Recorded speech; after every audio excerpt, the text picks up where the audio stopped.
Thanks so much for joining us. And happy to introduce Yvonne Peterman from 10x. So 10x Genomics. So she is a science and technical advisor based in Melbourne and does a lot of stuff over here in New Zealand and Australia. I know we've got a mix of Kiwis and Australians in the audience, and very excited, Jim, to have you speaking today. And I'll pass over to Yvonne to introduce you more. Thanks, Elena, for the introduction. Should we give it a couple more minutes? See if, now it's past 10. I'm thinking potentially I can start. So how we wanted to run this seminar today, because this is kind of our first plant-focused seminar that we are giving to our audience. So we are really excited to have Jim and Marta here today sharing their data. It's really exciting data. And I thought I'll begin with introducing the 10x portfolio a little bit in general, so you all know what we have and can put it a bit in perspective potentially for research, single cell research that we could do in plants. And then I'll hand over to Jim. So I don't want to take, I don't want to take more than 10 minutes to do this.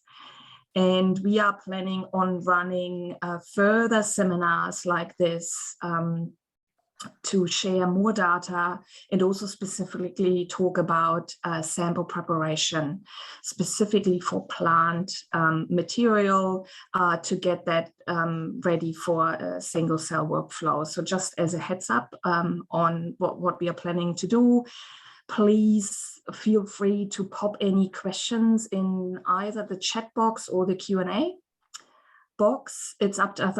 Actually, we have the Q&A box, so chat. We're happy to answer it as we go, or then obviously at the end, Jim and Marta can answer any questions, so leaving enough time to have a good discussion. I'm really looking forward to that. So let me just share my screen quickly.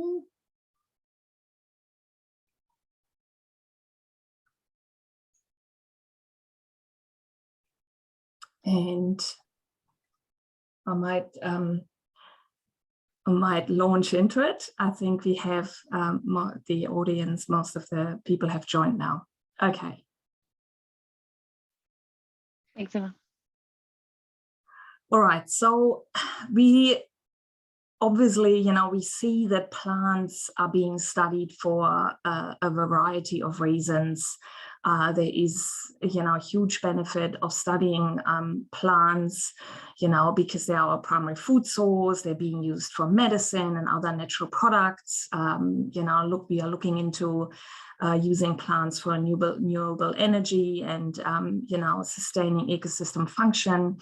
And there is lots of different tools available to do this, and lots of data being generated in plant science. So when you just look at PubMed, AgriBio publications, the research output is immense of what's coming out from the field, including a lot of next generation sequencing data as well. But something that we see as an opportunity for plant scientists is to explore the possibility of trying single cell profiling in plants. So at least, absolutely acknowledge it won't be applicable to every field, to every sort of research question, but it can certainly add, a lot of detail into some of the plant research that's already being undertaken. And some of the key things that we potentially could do if you use single cell resolution analysis is to unmask cellular heterogeneity. So you can characterize specific cell populations within the plant, within the different sections of the plant. And, we've asked in the webinar registration page what sort of area of the plant we're working with, to just get a bit of a feel from the audience where we could potentially focus on showcasing data, etc. in the future. Then understanding the function regulation, organ function, the significance of ploidy can be studied if we are applying single cell. Looking at regulatory pathways in response to disease caused by specific plant pathogens. And single cell can help explain the cell composition and gene expression changes in plant phenotypes in response to different stress conditions. So I think that is a really big field, trying to explore these stress responses and how we can utilize that or improve it in the plant. And then study differentiation and development in plants, and looking at these developmental trajectories, and again also how this could be optimized.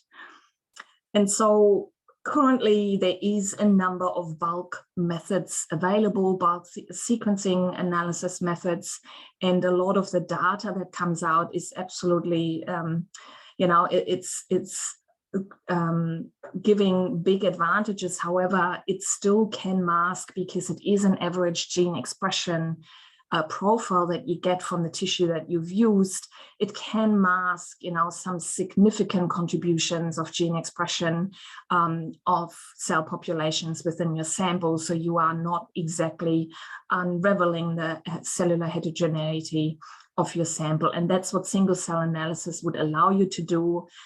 Dissect each individual cell type, and then really look at these specific contributions to the expression profile of each cell type in your sample. So the field is exploding. The area, of agribio plant research has also started utilizing this technology and optimized some of these sample prep methodologies for protoblast, and also now nuclei extraction derived from plant materials. And there's just a selection here of some of the publications that we are seeing, single cell publications, and then also on the top right, a spatially resolved transcriptome profiling study from Gio Comello in plants. And then, of course, we are hearing today from Jim and his team on their spatial data that they've achieved with Visium. So we have these different platforms out there. So we have our Chromium single cell platform, and we have the Visium spatial workflow, which doesn't utilize an actual instrument. So you're performing this on the slide, and I know Jim is going to go into this in detail.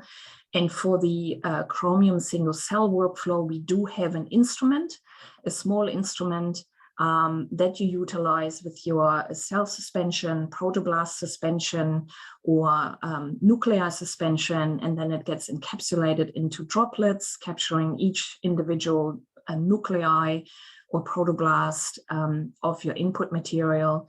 And then you perform a series of steps to generate libraries that are then sequenced on Illumina sequences. And our solution comes inbuilt with data analysis and visualization softwares. So for the 10x single cell technology, the key really is that we're utilizing these 10x barcoded gel beads. And on the microchip, we take the protoblasts and nuclei suspensions that you generate, and we generate these small droplets in oil where each individual protoblast or nuclei is captured in one droplet with one gel bead. And each of these gel beads has a unique barcode attached to it. So when we capture the transcripts from each individual nuclei or protoblast, they get in the process of reverse transcription this unique barcode from this particular gel bead, and that lets us trace back later on in the data analysis which cell this specific transcript was derived from to get that single cell resolution. So just as a bit of a high level, zooming in on the structure of these gel beads, how we actually do this, but again, don't want to sort of stress that too much right now. It's just the technology. The key really is here that every transcript gets that barcode and also gets a unique molecular identifier.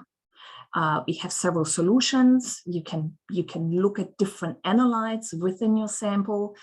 You can go from the transcript angle from both sides. Immune profiling is something that's not compatible with plant at this point, but you can certainly, use our single cell gene expression and the multi-omic assay for plant input materials.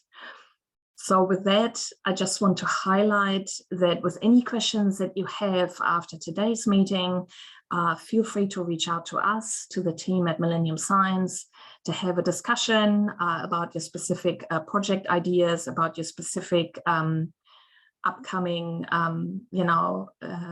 projects that we can help plan and that we can help point you in the right direction of what to look out for. And with that, I finish. Maybe just if there is a question, we can take a quick question.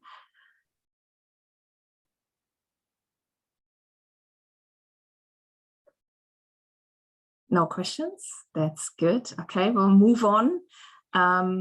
I'm going to, it's my pleasure to introduce Professor Jim Whelan, who's kindly agreed to present his data. He's made outstanding contribution to research and research training. He's a world-leading expert in mitochondrial biology and plants, from biogenesis to function, mitochondrial signaling, and the role of mitochondria in plant growth, development, stress-resistant, and seed germination. And he's an expert in phosphate nutrition in plants and leads efforts to develop crop plants that are less reliant on phosphate fertilizers, benefiting both producers and the environment. He obtained his bachelor and PhD degrees from the University College of Dublin. He spent 5 years at the Australian National University before being appointed as a lecturer at the University of Western Australia in 1995, and was appointed chair of biochemistry in 2004, which he held until he became interim director of the Australian Research Council Centre of Excellence for Plant Energy Biology in 2005. And in 2014, he was appointed as a co-director of AgriBio, the Center of AgriBioscience, and director of the research-focused area of securing food, water, and the environment at La Trobe University. And in May 2019, he was elected as a fellow of the Australian Academy of Science. So extremely happy to have you here today, Jim and Marta, to present some of the data that you've generated using Visium. With that, I'll hand over to you. Okay. Take it away. All right. Thank you very much, Yvonne, and very nice to be here today. What I'll try to do in the next 20 or 30 minutes is just go through what we've been doing in our work on spatial transcriptomics. I'll share the screen here, and hopefully someone will give me the thumbs up that they can see everything. Let me just, sorry. Let me see, where is it? It should be here. No, that's not right. Sorry, let's just do it again. Get the right screen, share screen.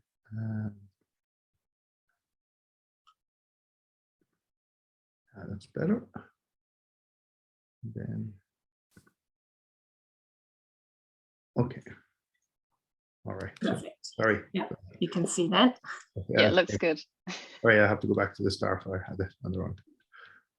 Yeah, I was looking through my slides this morning. So, all right. No worries. So I'll go. Okay. So, I think everybody in this talk is probably very familiar with this life cycle of plants or cereal plants we have here. But I suppose if we go down to seeds here, and we've been working on seeds, we've looked at them for various reasons. But one of the reasons is, like, seeds go from a totally inert kind of a lifestyle to a very active lifestyle in very fast. As to say, you just add water. And going back to my interest in mitochondrial biogenesis, we've used that as a system where you get synchrony in how plants make mitochondria. That's what got us into it. But obviously, one of the most important things about that is seeds also provide us, either directly or indirectly, with 70% of the calories that humans consume worldwide. So they're very important that we can actually go through this life cycle. And like, unfortunately, as you can see in today's world, just like, when you have upsets in the food supply or the chain supply of, say, cereals, just like, say, coming from Ukraine, you can see that there's massive increases in costs of food around the place. So seed production is very important, obviously, for kind of like humans and animals and basically lifestyle. So we've been looking at these, and we've been doing sequencing. We've been doing a lot of sequencing on seeds and seed germination, and we've also looked at seed development, but we're just going to talk about seed germination here today. So seed germination would be when you take some seeds, if you imbibe them, and the process of germination is considered to be over when the radicle, or what you might call the embryonic root, emerges from the seed. And that's a very important stage in a plant life cycle, because once seeds decide, like, you know, once they're going to start to germinate, they can't really go back. So obviously it's a very complex issue, but it's also a very important issue because it allows us to store food, and it allows plants to store food. So if you go over to a barley, I suppose it should be grain here really rather than seed, because it is barley grain. That's like is the correct term for it. You can see the starchy endosperm, and you see the embryo down here, and you have the husk and things like that, and that's just the stain with saffron. Okay, so this is what we have been trying to get some spatial transcriptomics from. Now, as I say, we've been doing this for actually too long now. I think someone went through my CV there, so that went well into the last century. But and we have done this, like, you know, we first started doing a lot of the sequencing on seed. Obviously, first was through RT-PCR, but then more with microarrays. And one of the things we noticed with microarrays is that during seed germination, some genes were expressed for as little as 1 or 2 hours. So really, they had been called pseudogenes up until the time that we found them. And even with bulk RNA-seq, we can see that there's 1,000 or 2,000 of those genes. But what we don't do is we don't get the resolution on it. So, like, you know, you kind of take a simple picture here, you mash it up and get the sequence, and you kind of get a very nice fruit juice. You can tell it's fruit, but that's about it. So you really doesn't give you that resolution. And then you can go through these other technologies that are coming out now where you can get some enrichment. And the single cell technologies, we've also done that. We actually haven't published on that yet. We're actually preparing those at the moment from the 10x Chromium system.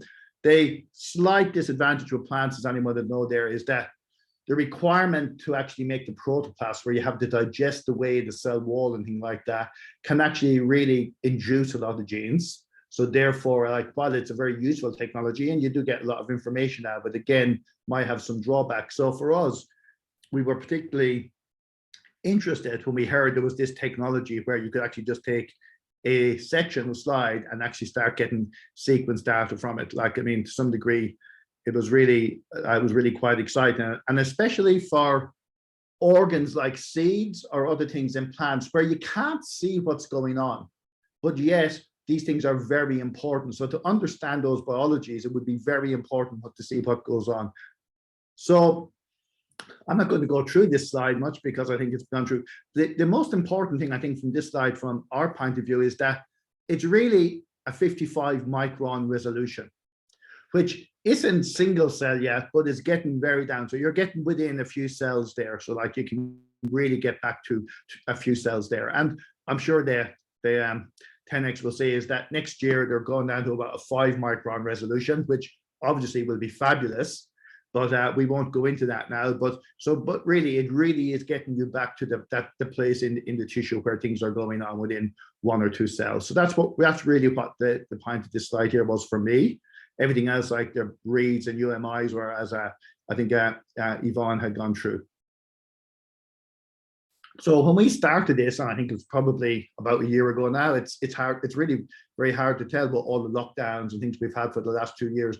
Like, time has become very kind of, as they would say, relative. But really, there's 2 processes that, like, well, it is divided into 2 processes. There's the tissue optimization step, which everything takes place on the slide. You're not doing any sequencing there, but you're really seeing, can you get your tissue onto the slide in a stage where you can actually then start to actually get sequence information on it. So really, these are the 2 processes that, sorry, this was the first process that we had to optimize so we could actually get down to here.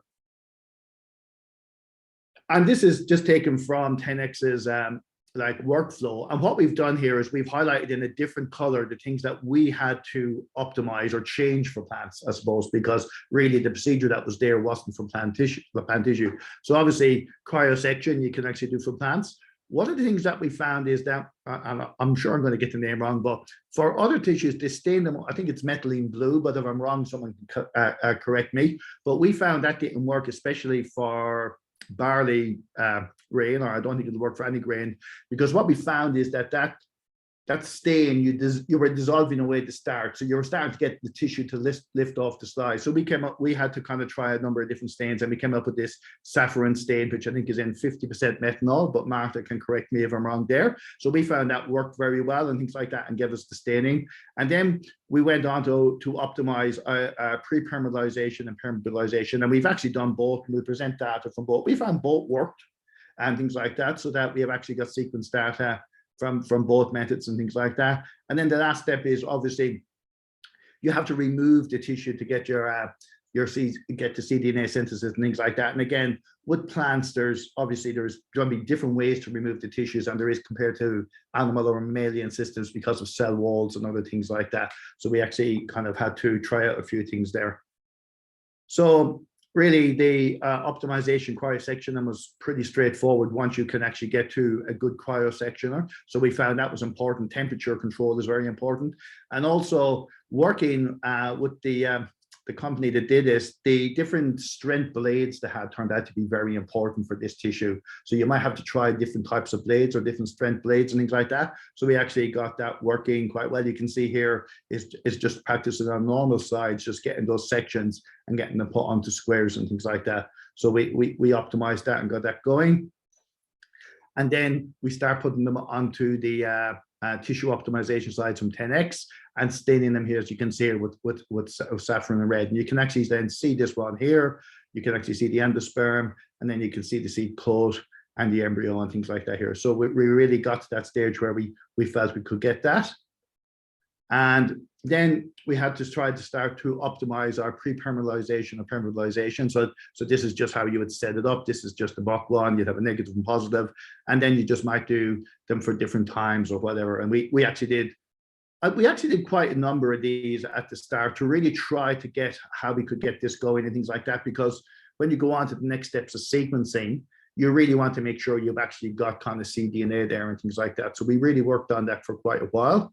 And what we had to do is and then after we did that, you've actually again got to go and remove the tissue again. So there's the enzymatic digestion of the plant cell walls, which is obviously an added step you will actually have.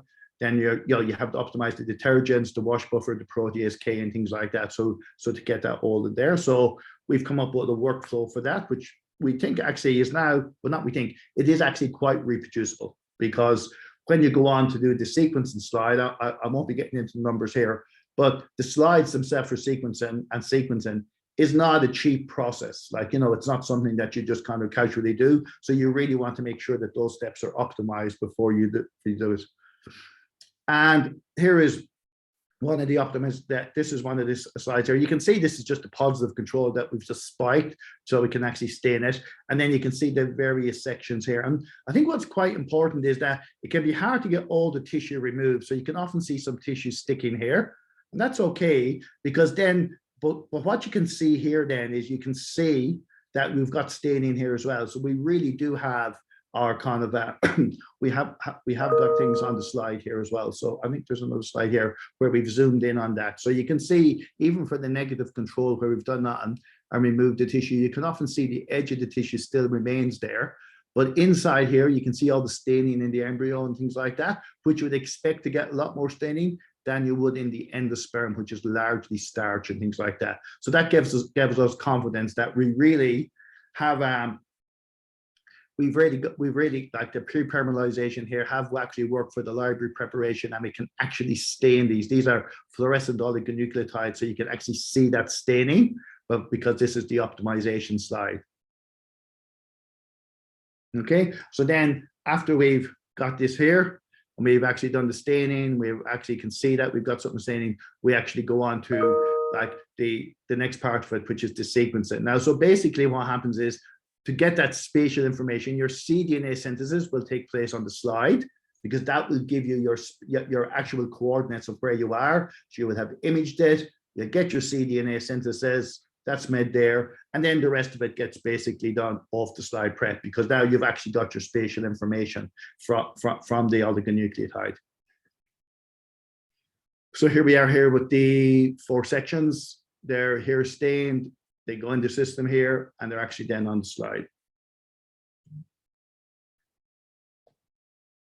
And as I say, once the cDNA is made on the slide, and you actually get it. Now, obviously, it's a very low input system. So anyone that's done low input library preparation, things like that, will know then that what you do is you amplify, and then you go to library construction. So basically what you do here is you amplify and you do QRT-PCR to make sure you get that quantified, so that you're not getting over amplification or duplication of reads and other things like that. So you have all those usual controls that you have to do there when you're kind of going through amplified libraries.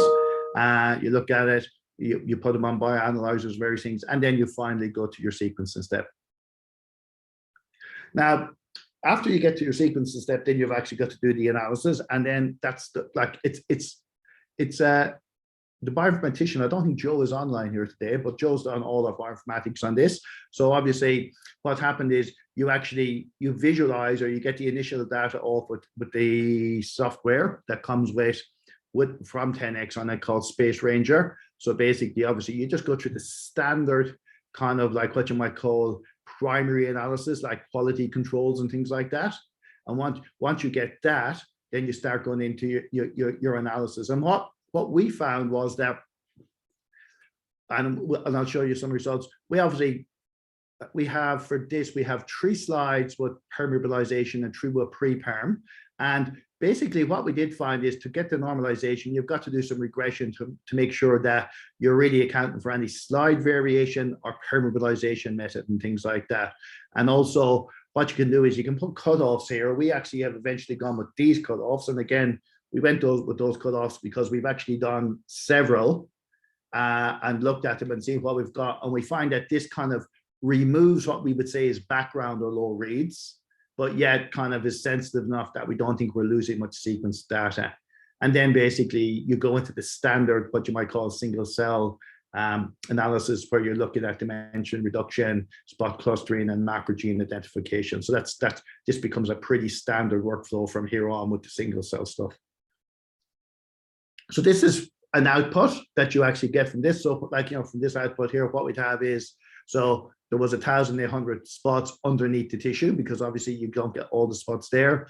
It gives us the mean number of reads per tissue and things like that. And you can see overall we've got 55 million reads from that. So that's a pretty good number of reads that you've actually got there. So you can actually you will actually start getting some depth in on this. And we've obviously got that.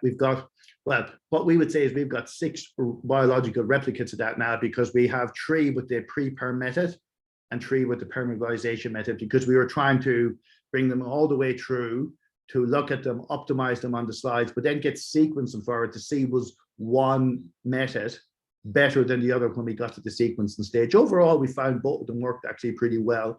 There's just one of these tissues that didn't give as many reads as the other, but we'll see that in a second.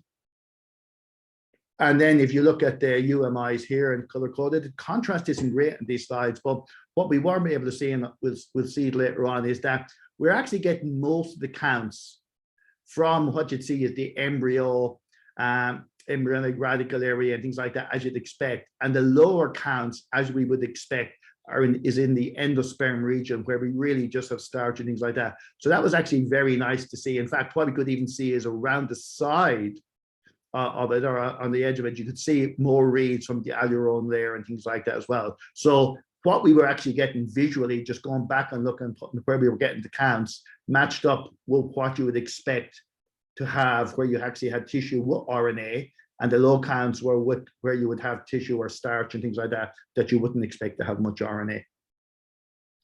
So when we look at the 6 slides here, you can see this one here is a little bit lower than the other. These are the number of genes that we detected on each of those slides. And you can actually see that when you look at the 6 slides together, even accounting for this one that's actually a little bit low, you can actually see it's actually quite good, the number of common genes that you detect on those and things like that.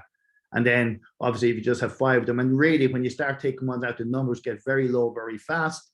So that's really actually was an indication that the methodology is working, and it's working quite reproducibly and things like that. So we're quite happy with that. So then what we did is we actually set up the workflow, went through and things like that. We did the clustering, but we did the regression out, because before the regression, we were finding that you may start getting some batch effects of the slides or kind of things like that. But you can actually see they're actually quite well mixed there now. The colors are like, when you go through, if you look at these colors and shapes here, they're probably too small to see here, I realize, but you can see there's pretty good mixing on them there. So you're actually not getting one slide sitting out on its own and other things like that. Sorry, or one section. So that's actually quite good. And overall, then when we did the cluster identification, we ended up getting 15 clusters, because I still actually don't understand this. All the programs start counting from 0, and that has to be changed, because that really throws me. Well, it threw me from the start, but anyway, but like after a while I got used to it. So there's 15 clusters you can have here. Again, like the number of clusters you can get, you can really kind of, it really depends where you set the cutoffs. But again, we thought this was actually looking quite good. And statistically as well, there's some statistics that you can actually, you look at when you're actually calling these to see how distinguishing they are, whether you join clusters or you separate them, and it gives you some quality scores, and also you get an idea where you'd actually should get them. So that's where we are. So, and again, let me see, is this the right one now? Yep, no, this round. So this is, just wanted to show you here, this is the workflow, and because this is where we really contrasted the colors so you can actually see. So you can see here, we've actually got 7 here, but there is more when you do the clustering. But you can see here is the endosperm, and then you can see there's a different one here with the aileron. You can see then the green one here and things like that. So you're getting more here, more reads as well, when you're actually in the embryo, right, and where you get in the tissue. So you can actually see you're getting quite good resolution, and you can see each one of those spots, and then we bring it out to the map analysis here so you can see them. So when we put the 6 of them together and kind of analyze those as a group as biological reps, as I say, we've ended up with about 15 clusters, which are quite reproducible between the 6 sections.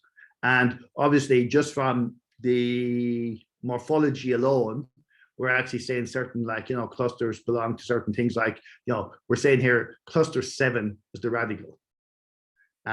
Cluster 4 here, we're saying is the aileron and things like that, so we can actually do that by just looking at it, and we're going ahead on them. And then what we do is we look for the marker gene. So basically what we do then is to kind of say, okay, we've got these different clusters, show me the genes that would be in each cluster that would be fairly diagnostic of this cluster. And as you can see here, what we've been able to do is we've been able to get marker genes for all the clusters. I'm not going to go through marker genes for every cluster, but you can see here the expression. When we take the, say, cluster 8 for the colorizer, you can see here the expression compared to all the other clusters. Okay, there might be some genes that, like in this one here as well, but other than that, you can see they're actually quite specific.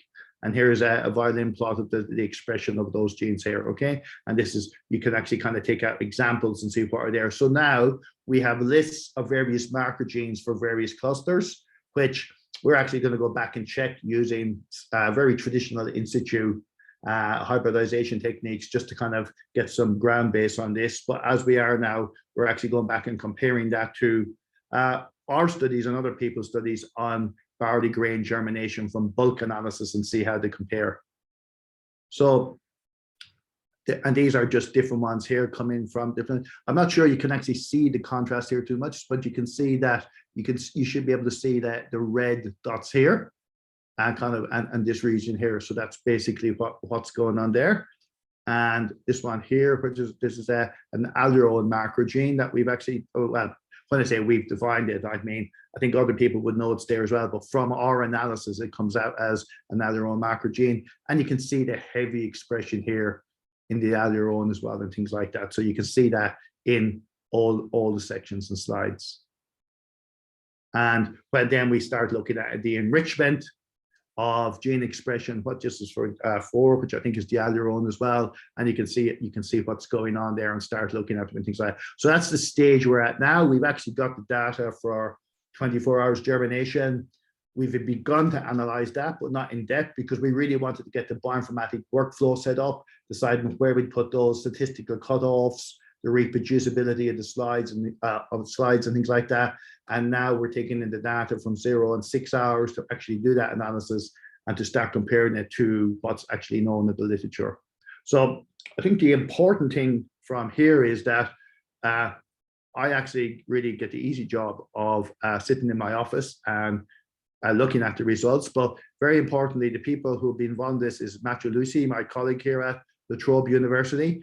Martha, who actually has done all the optimization. She's really brought this right from the start, right to getting the sequence and then things like that, and kind of like doing everything, which has been a great job. And then Joe has been involved with getting the bioinformatics pipeline set up to analyze this data. So just thank you for your time today, and just kind of say, yeah, so what we feel we've done now from this is we've gone from a bright field image, we've actually got the gene expression data, and now we've been able to actually merge them. So we actually have this spatial information for barley grain germination. And we look forward in the next few weeks to kind of dissecting that out and see what new biological insights we can get from it. Thank you very much for your time, and I'll answer any questions if I can, or I'll throw them to Martha. Thank you.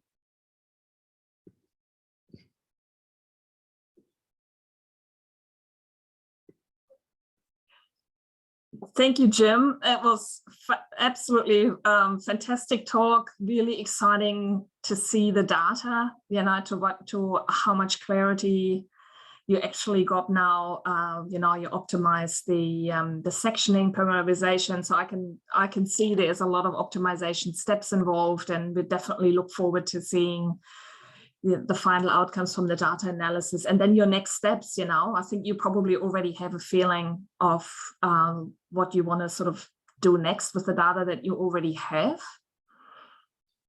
Yeah, well, from us, as I say, we and lots of other people have done, I think there's been quite a lot of sequencing done on barley grain germination, and even some tissue dissection out of that.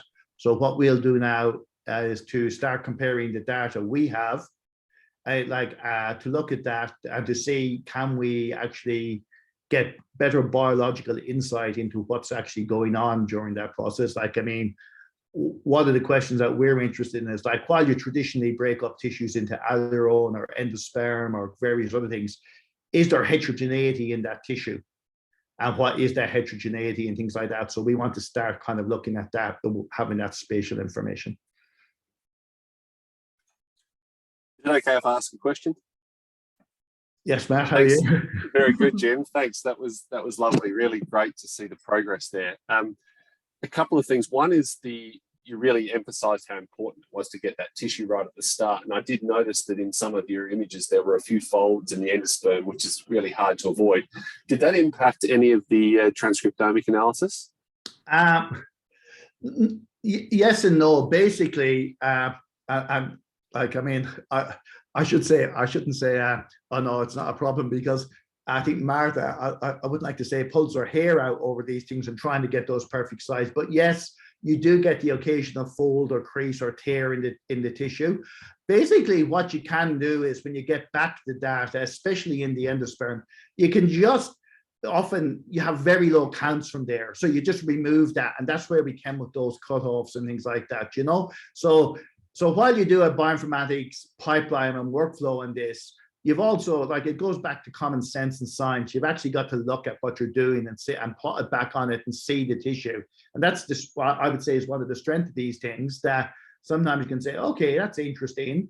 Let's go back and see what the tissue section looked like. Is that real? And things like that. So what I'm saying is, I think if you have a lot of tears and other things like that, yeah, it is a problem.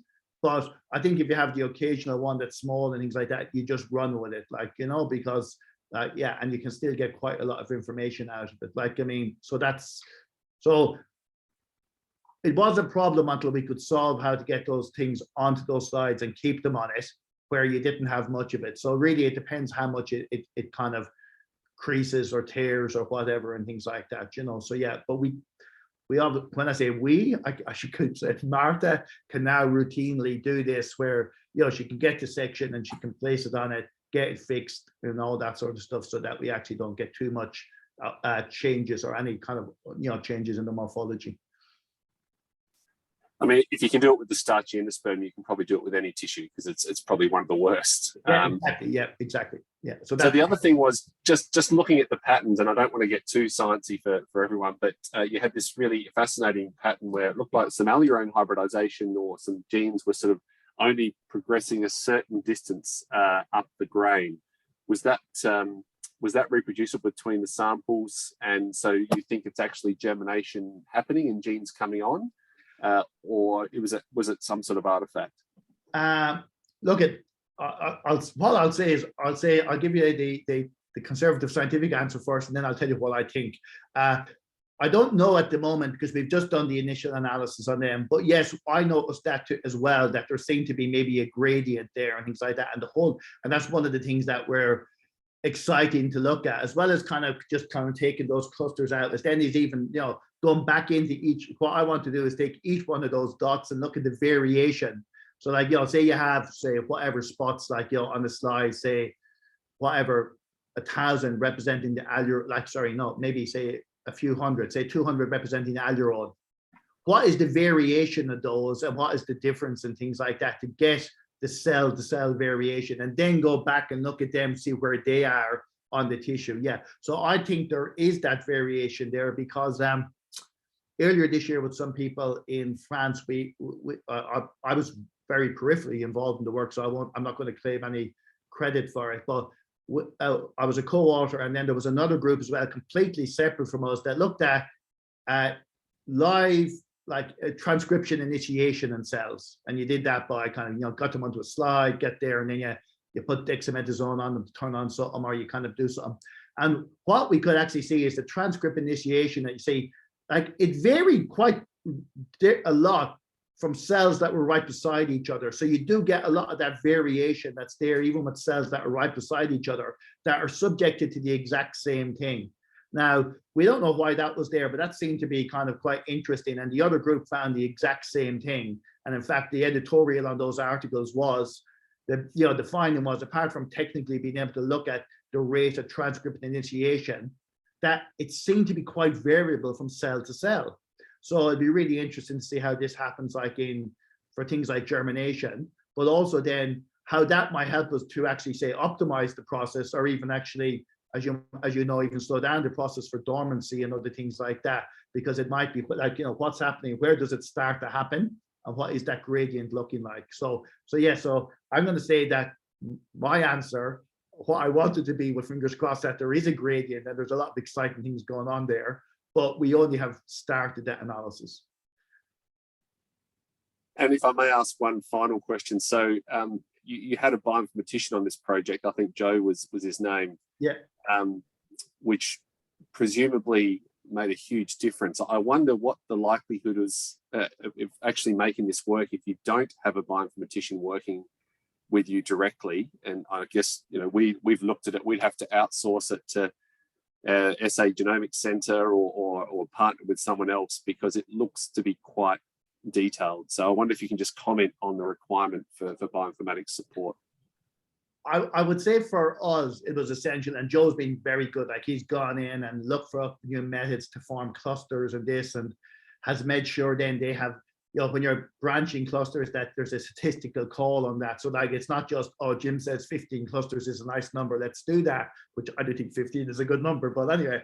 But what I would say is, once that pipeline is set up, it's actually, you wouldn't need to be an expert bioinformatician and things like that, because all the stuff that he's using is out there, on R, and it's pretty, don't want to say it's pretty standard stuff, but it's there. But it's to kind of get the pipeline set up to kind of say, okay, what's real and what's not real and other things like that. So for us, that was essential to have that talk between Martha, Joe, myself, and Matt to kind of say, okay, look, that looks a bit strange there. Oh yeah, those slides are not good. Maybe if we remove, bring the cut off the 10 and try that and run the statistics again. So I think to get it set up, yes. But I'd imagine once we and one or two other people get that workflow set up, it's just a question of dropping the things in it and running it and things like that, and then just looking for the quality scores that come out with those things to make sure that it's a reasonable score. So I don't think you would need a dedicated one, but that would depend on a few people kind of doing this and kind of saying, yeah, this workflow works and things like that. And I have to say, we actually, you know, when I say we put that workflow together and Joe did, it is going out there to what's going on in the mammalian field. It is looking at that, and then it's just looking at, okay, how do you call clusters? How do you do this? So it's using all that information that's there. But yeah, I have to say, I think Joe was, you know, for the last 2 months, at least since the data start coming in through, and even before that, on the 24 hours, he's been full time on this, like, you know, like really just kind of looking up and trying to optimize it. And we feel we've got that initial pipeline in place for 24 hours. And now we're going to do that on the 6-hour sample and the 0-hour sample and start integrating all that data. Great. Hopefully you've done all the hard work for us. Well, I think Joe and Martha have done all the hard work. I'm just taking some of the credit. Thank you.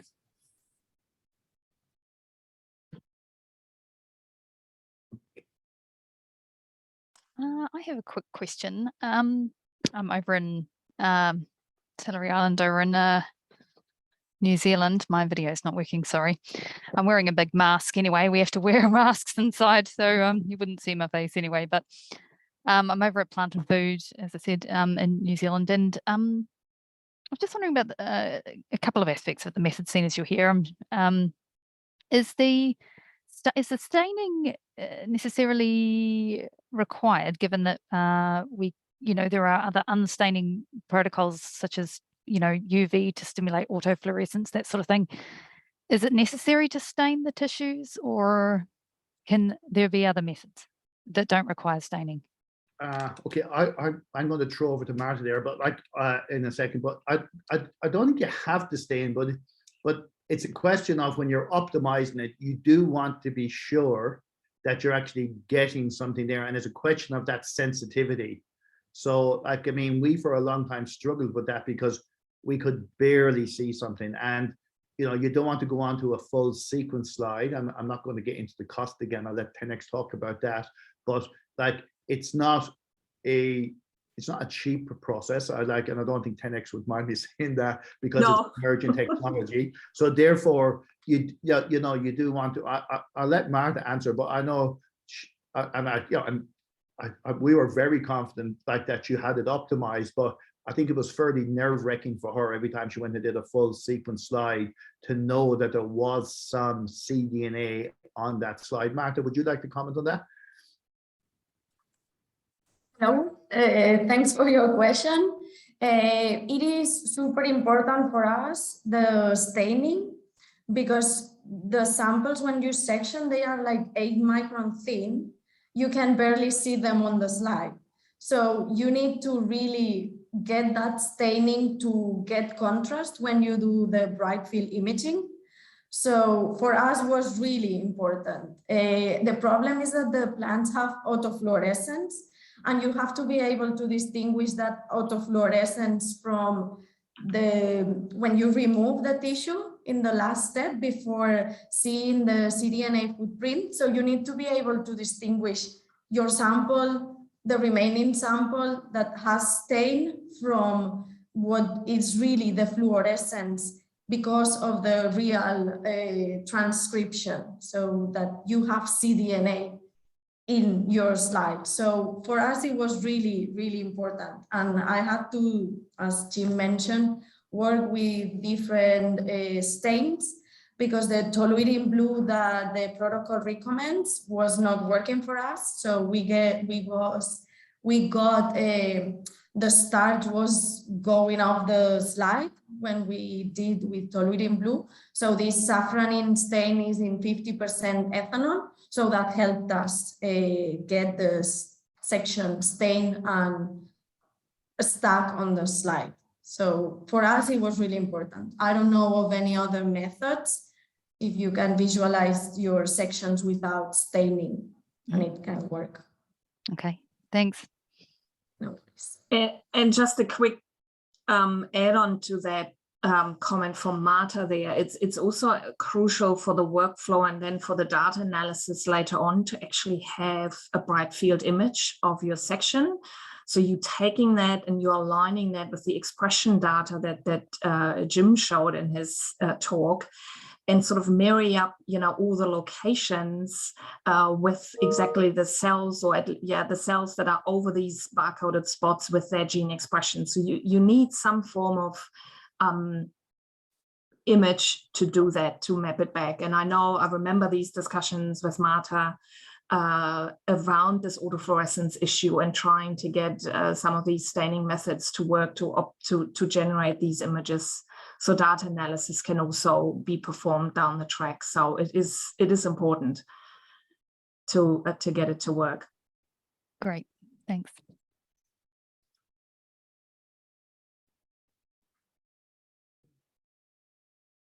I have another quick question, Jim. You mentioned you have single cell data already. Is that on the same seeds and time points? Because you could technically try and marry these two data sets to obtain single cell resolution with Visium? Yeah, no, we actually did that. I think it was an Arabidopsis seed germination.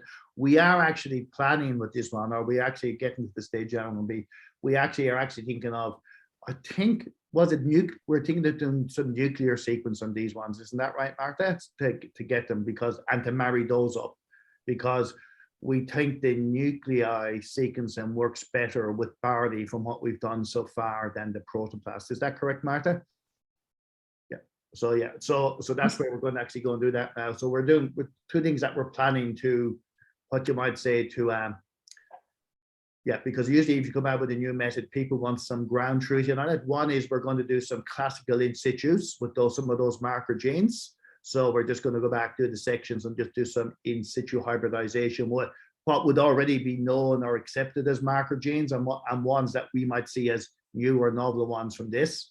And I think then we'll try to do some nuclei or sequencing and then marry them up together as well. So that's what we're thinking about doing now. Because we've just finished doing the 0 and 6 hour samples, that's something that we're going to move on while we're doing the bioinformatics analysis of those samples. Great, thanks.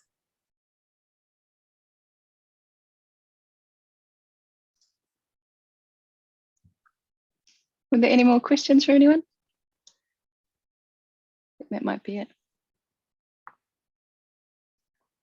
Do you have any sort of, top tip for someone who wants to get into this Visium workflow with plant for the first time? Because as you mentioned, it was a process of getting to where you are right now.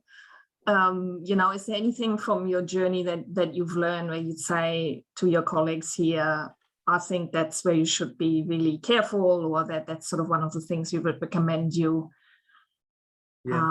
look out for? Or look, I think it's definitely, I mean, I'd say for us it's definitely been worth doing it. First thing I'd say is buy a lotto ticket, because you do need some. Sorry to be flipping it out, but so it might be something you would do as a consortium, I think, and things like that. And secondly, I think from our perspective is because we've done a lot of sequencing, everything from I started off doing northern blots, so we had a lot of experience, because even after the optimization, when you start washing off those low input libraries, even though it's reasonably standard, it's still something that you would need expertise in and things like that, so you don't get the small amounts of cDNA off these things and send them off to a sequencing facility to do. We do those in-house here as well, because it's that obviously the sample is precious and things like that. So while there's a lot of new stuff there as well, there is a lot of other things there. So you would want to do it with somebody or a group or as a consortium that have actually got experience with, say, low input sequencing, or we did a lot of laser capture microdissection and other things like that. So while we felt optimization of the slide was, took time, we did feel we had the rest of the methods in place, or kind of like variations of them, so that when we got that done, I won't say we were confident we'd get sequence data, but we kind of knew it would work from our previous experience. So I would actually kind of try to team up, and that's why obviously Matt's involved and things like that, because we've done that here. So I think if you're going to do it, maybe make sure you have people who are actually experienced with those sorts of things, because The tissue optimization is, I don't want to say it's hard, but like, you know, you can get it done. There's still a lot to do to get sequence data out of it. Yeah, no, that's some good advice. Thanks for that.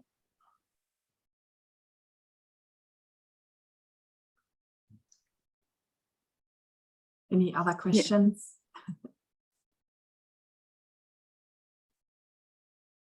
I think that might be it, but I just wanted to say a big thank you, Jim and Marta as well, because, you know, we've had lots of people excited about plants and asking, so it's really awesome to see some data, yeah, coming through. It's awesome. Yep. Hopefully we'll get it there for publication soon. Yes, yes. Yes, definitely. Fingers crossed. No, thank you so much. Excellent presentation. And I know there was a lot of work went into this. So really excited to see the data. Yeah, and look, at anyone who's, if they're interested, we're happy if they email myself or Martha and things like that, and we can follow up with questions or techniques or things like that, because we're quite happy to share them now that we've actually, you know, that we feel that they work, because we don't want to be saying to people, oh, try this and it doesn't work. We know now what in our hands will work anyway and things like that, and we're quite happy to send those along to people if they are interested in them. Fantastic, thank you. Okay. And yeah, probably some glasses of wine needed after certain lab days as well, right? Yes, for Martha, definitely. Yes, yeah. Awesome, thank you so much. And are you happy if we share this recording? I've had a few emails from some Kiwi scientists that couldn't make it, but they want that. Are you fine with that? Yeah. Yeah. It's fine. Yeah, no, there's no problem. Fantastic. Okay. Cool. Thank you so much, everyone. Okay, Thanks again. Okay.